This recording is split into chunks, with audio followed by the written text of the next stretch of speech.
દ્વારકાધીશ કી જમ્યા વગર આયા તો મને ખબર અમે પણ આજ તો 6 વાગે ઉઠ્યા છીએ બાપુ બોલો દ્વારકાધીશ કી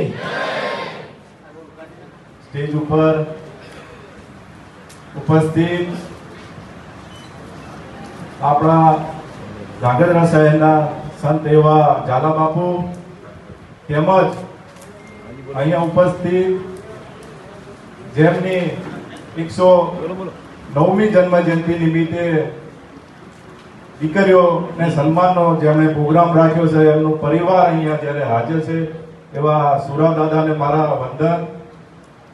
સાથે આ પ્રોગ્રામમાં ઉપસ્થિત સમગ્ર ગુજરાત અને સુરેન્દ્રનગર જિલ્લામાંથી ઉપસ્થિત આપણા સૌ આગેવાનો.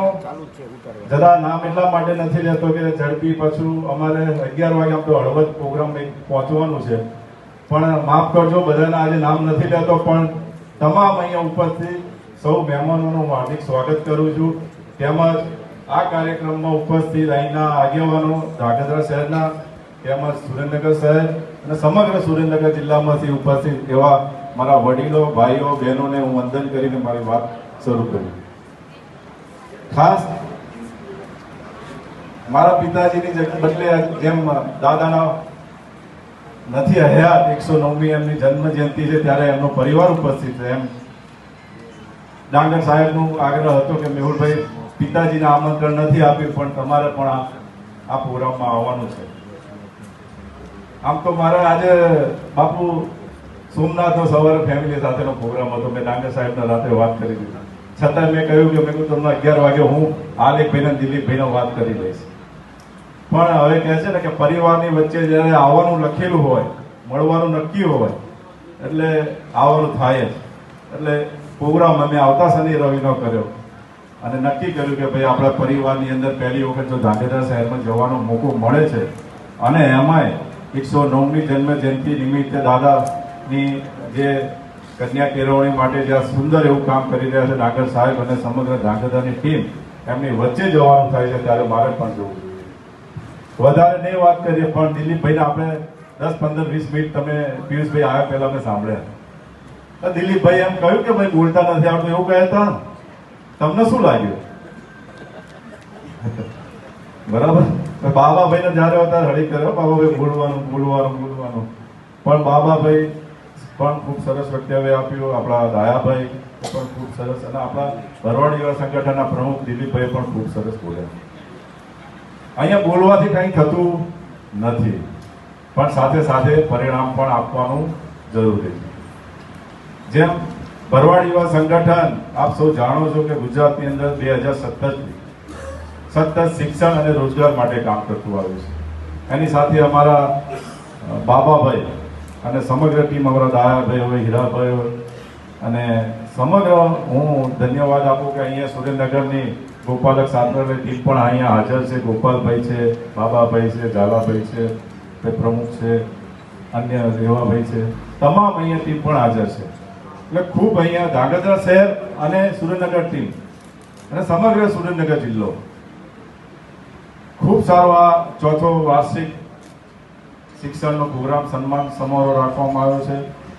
તો મારી આપ સૌને એક વિનંતી છે, જેમ દાયાભાઈએ કહ્યું એમ કે ભાઈ વાદ વિવાદ તો રહેવાના જ, પણ કામ કરે ને એની જ વાતો થાય. કામ ના કરે એની કોઈ વાતો થાય નહીં. અને કામ કરશો તો 2 ભૂલો થાય, પણ ભૂલો એ ચલાવી લેવામાં, કારણ કે જેનું કામ નથી વાતો કરવાની, વાતો જ કરવાના. એટલે અમે દિલીપભાઈ ઘણી વખત વાતો કરતા હોય, ચર્ચા કરતા, ગાડીમાં હમણાં આવતા પણ એ જ વાત કરી કે 10% સામું આપણે જોવાનું આવતું નથી. 2-5% તો આપણે આંગળીઓ જે 5 છે તો 5 સરખી હોતી નથી. એમ સમાજની અંદર પણ 2-5%, 1-2% લોકો એ ખોટી વાત કરે તો એના જોઈને આપણે કામ બંધ કરી દેશું તો એ સમાજનું નુકસાન છે. 95% લોકો જે રાહત માટે જેને પહોંચાડો એ લોકોનું નુકસાન છે. એટલે અમે અને હું તો થોડો વખત કહું જે વાત કરવી કરે, મારા તો જે સત્ય છે એ કહેવાનું કે મને કંઈ ફેર પડતો નથી. કારણ કે જો તમે કડવી દવા નહીં આપો તો આવો મટે ખરો? ના મટે. સમાજની અંદર જે પણ લોકો કામ કરે, ખરેખર જે લોકો ખાલી નડે નહીં તો એ સમાજ સેવાય. ઘણી વખત આપણે સાંભળ્યું ઘણા સ્ટેજ ઉપર છે એમ.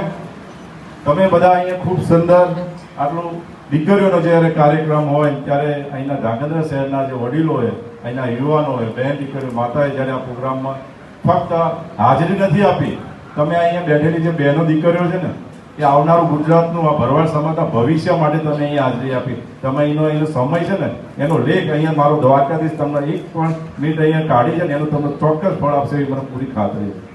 એનું ઉદાહરણ અમે પણ છીએ. અમને પણ શરૂઆતમાં એવું થતું કે સ્ટેજ ઉપર જઈને ત્યારે શું બોલીશું. ઘણા 2000 ભરવાડ યુવા સંગઠન ચાલુ કર્યું દિલીપભાઈ, ત્યારથી આ માઇક પકડ્યું છે. બાકી જ્યારે પિતાજી જે પ્રોગ્રામમાં હોય ત્યારે હું ચોખ્ખું કહી દઉં, હું સ્ટેજ ઉપર નહીં બેસું, હું પ્રોગ્રામમાં પણ નહીં આવું. એટલે જાહેરમાં કહીએ છીએ. કારણ કે 2017ની અંદર દિલીપભાઈને અમે નક્કી કર્યું કે આપણે સંગઠનની રચના કરવી છે અને આપણે કામ કરવું છે. ત્યાંથી આ માઇક પકડ્યું છે અને હું તો અહીં બધા બેઠા, બહેનો બેઠી છે, દીકરીઓ બેઠી, યુવાનો બેઠા છે, વડીલો બેઠા છે. કોઈ મુદ્દો હું મોબાઈલમાં લઈને નથી આવતો, કોઈ દિવસ પેલી શું કહેવાય પડચી લઈને નથી આવતો, કંઈ નહીં. જે તમારા મનની અંદર વાત હોય ને, આપણે એક પરિવારમાં બેઠા છે, ઘરની અંદર બેઠા છે, સમાજની અંદર બેઠા છે. તો જે સમાજની અંદર છે, સમાજની વાત કરવી છે એ કરવાનું હોય. એટલે એમાં હું ત્યારે પરિવારમાં શું બોલું ના બોલું, ફાવશે નહીં ફાવશે, જે થાય પરિવાર છે સાંભળશે. 2 વાત સારી લાગશે, 2 ખરાબ લાગશે, 2 ખોટી લાગશે, 2 સાચી લાગશે, પણ જે મનમાં હોય હંમેશા તમારે એને બહાર લાવવું પડે. ખૂબ સુંદર આયોજન કર્યું છે. અમારે પણ હળવદ જવાનું છે.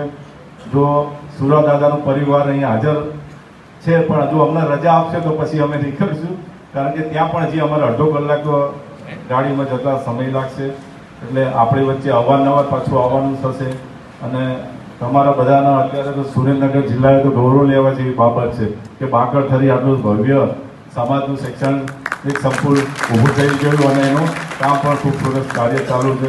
એવા ને એવા સંકુલ સમગ્ર ગુજરાતમાં થાય, પણ ક્યારે થાય? હું ઘણી વખત તો એમનો તો અભિનંદન છે જ. સુરેન્દ્રનગર જિલ્લામાં હું તો લાખ અભિનંદન પાઠવું છું અને હજુ પાઠવતો રહીશ. પણ મારા આવા અનેક જિલ્લામાં અમારા ડાયાભાઈને અમે બધા પ્રયત્નો કરીએ છીએ. જેમ કે અમરેલી અત્યારે કામ ચાલુ છે, બોટાદ ચાલુ છે, ઘણા જિલ્લાઓમાં. એવા જિલ્લાઓમાં આવી જે સુરેન્દ્રનગરની ટીમ જેવી જો ટીમ બધી શક્ય થઈ જાય ડાયાભાઈ, તો ખરેખર ગુજરાતમાં આવા સંકુલો દરેક જિલ્લાની અંદર હશે ભરવાડ સમાજના, અને ત્યાં ભરવાડ સમાજના દીકરા દીકરીઓ ભણી અને ભરવાડ સમાજનું ભવિષ્ય ઉજવવું થશે.